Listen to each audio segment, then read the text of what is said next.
Salut tout le monde, je suis de retour avec l'analyse d'un des meilleurs meneurs de l'histoire de l'Euroleague. J'ai nommé Milos le génie Teodosic. Et on commence avec cette qualité de passe magnifique. Sur le Spanish pick and roll, il met la balle bien dans la course de l'intérieur, qui fait une belle feinte et qui va finir sur un hook. Donc il faut savoir que Milos Teodosic, c'est un très fort shooter à 3 points. Il est capable de dégainer très vite, comme on peut le voir sur cette action, où même avec des mauvais appuis, il va vite se recadrer et déclencher et sanctionner. Donc les défenses sont obligées de monter et respecter son tir, ce qui va lui offrir beaucoup d'options sur les pick and roll, comme on va le voir. Donc premier exemple, il a une sortie des grands, Tavares sort pour respecter son tir, et on voit son intérieur qui roll directement après la pose d'écran, ce qui va ouvrir la possibilité de passe. Donc là, la lecture importante, c'est sur Led, le troisième défenseur. On voit qu'Eli Ndiaye ne monte pas, donc il va trouver l'espace parfait pour le rôle de Mitrovic, et donc il va mettre la balle dans l'espace vide, dans la course de son intérieur, qui va pouvoir aller finir. Donc le petit dribble qui lui ouvre l'angle de passe, passe parfaite, et derrière Eli Ndiaye qui reste sur Bolomboy, petit lay-up. Donc là encore un pick and roll avec Mitrovic, regardez comment Mitrovic roll directement même sans écran, et là il va le trouver, il voit que Ezonia ne vient pas aider. On va voir au ralenti, il y a un petit changement de rythme qui fait que Tavares va être obligé de monter pour respecter le tir à 3 points,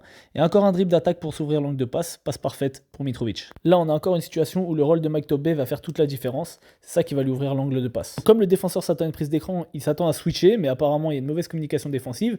Teodosic a un tir ouvert, et donc Josh Nibo est obligé de sortir.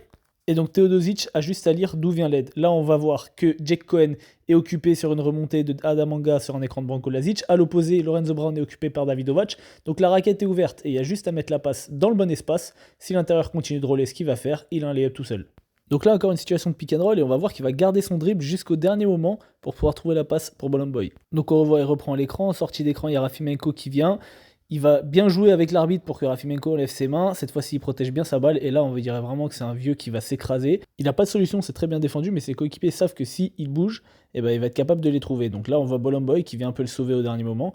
Mais Teodosic est capable de le voir jusqu'au dernier moment alors qu'il est en l'air. Encore une situation de pick and roll textbook. On voit à l'opposé que James Nunnally ne remonte pas pour venir aider. Donc encore une fois, la raquette est grande ouverte. L'intérieur a juste à roller fort, faire le cercle. Et donc Milos Teodosic va le trouver. On voit passe parfaite, dunk facile. Alors là, on va avoir encore une situation similaire, sauf que cette fois-ci sur la remontée, il va regarder du côté du troisième joueur qui va remonter, ce qui va fixer l'aide défensive. Et donc encore une fois, la raquette va être grande ouverte pour Gillespie, qui a juste un job à faire, rouler fort vers le cercle, et Milos va le trouver. Donc là, on va voir sur le ralenti que le regard de Milos Teodosic, on voit, il regarde vers la droite. C'est ça qui va ouvrir la raquette vraiment, et donc permettre d'avoir 2 points faciles pour son coéquipier. Bon, le partisan, il se fait avoir une fois, 2 fois, donc Smilagic, il va attendre dans la raquette facile sur le roll. Et c'est là qu'on voit que Teodosic regarde l'aide défensive, puisque avant même de prendre l'écran, il voit que Smilagic est dans la raquette, ce qui veut dire que Giedraitis est tout seul à 3 points, et il trouve la passe avant même de faire la prise d'écran, ce qui est magnifique.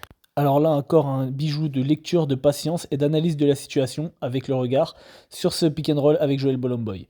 Donc on va voir, prise d'écran, sortie de caboclo, il attend que l'intérieur roll et en regardant Lazic dans le corner, il va empêcher l'aide de Nunnally franche sur Bolomboy, donc ce qui va permettre de trouver la passe sur le roll du grand.